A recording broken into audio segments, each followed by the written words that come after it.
comfortable enough with. Now, should he understand and should the people that he's around understand that there's an African American history and heritage that comes along with the skin tone? Abso-freaking-lutely. Yes, sir.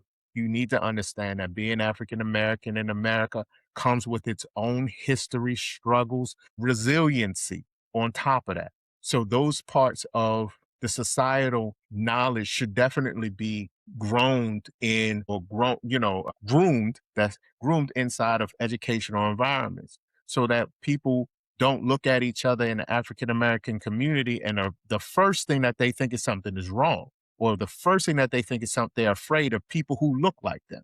But I also understand on the opposite side of that same coin that just because we look alike, we have a shared similar history, doesn't mean that we're going to connect.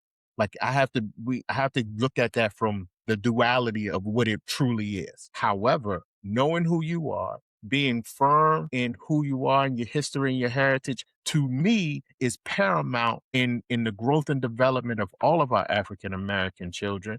You need to know who you are. You need to know who your history is, because if you don't know your history, you're doomed to repeat it.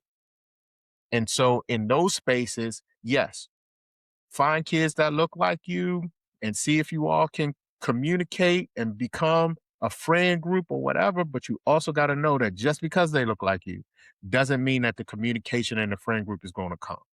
So everybody Yeah. that's skin folk ain't kinfolk, but you need to be able to find your tribe.